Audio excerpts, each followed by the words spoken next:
Bueno, en primer término, quiero adherir a las exposiciones anteriores del doctor Corti, la doctora Liberatori y el doctor Gallardo, hago todos y cada uno de los términos expresados.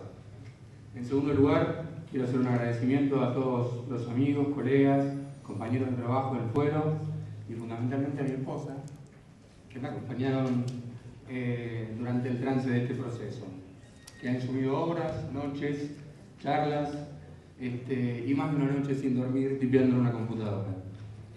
En tercer lugar, y empezando con la cuestión concreta, y repitiéndome quizá la primera presentación que hice en el expediente, vuelvo a señalar la inconveniencia de la citación, pese a que eso implicó la posibilidad que tenemos ahora de exponer, la inconveniencia de la citación de los jueces como parte o como sea que se nos ha citado, en contra incluso de lo planteado por el Poder Ejecutivo y por el Poder Legislativo.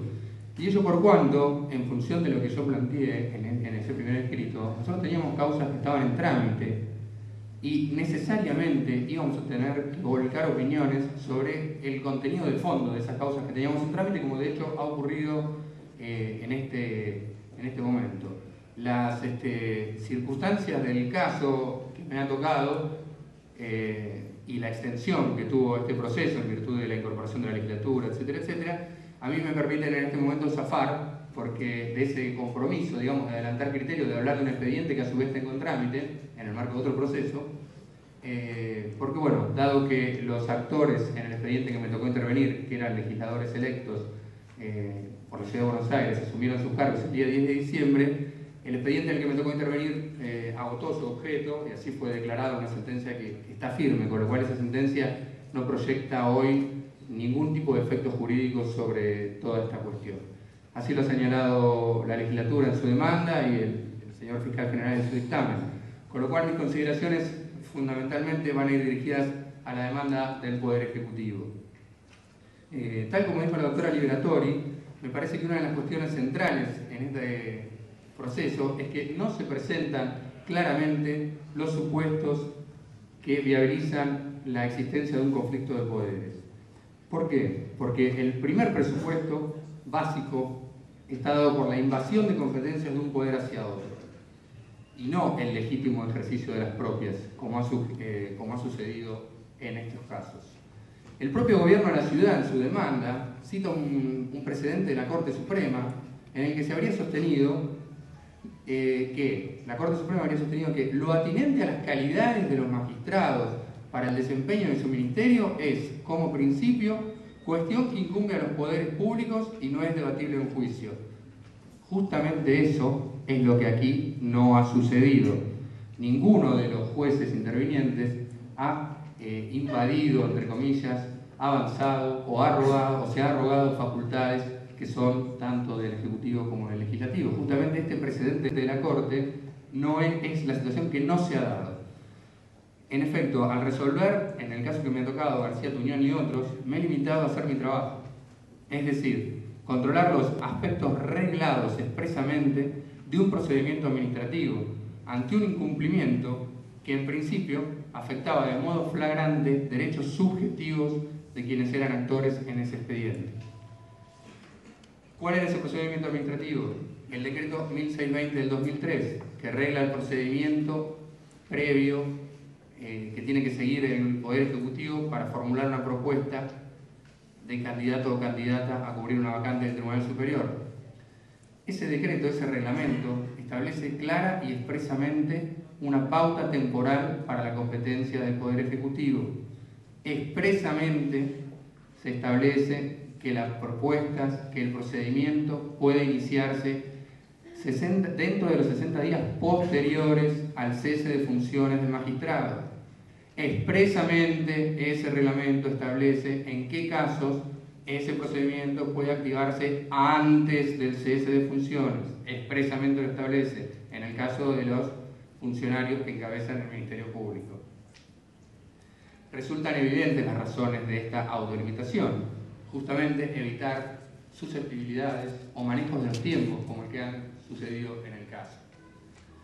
Estos tiempos del reglamento no se trata de tiempos políticos, como expresamente establece como expresamente plantea el gobierno en su demanda, una vez que están incorporados en un reglamento, en un decreto, dejan de ser tiempos políticos, sujetos al arbitrio o al manejo del poder administrador o ejecutivo en este caso, sino que se convierten en tiempos jurídicos, expresamente reglados, y cuya violación producía, en este caso, la violación de derechos subjetivos de los particulares actores.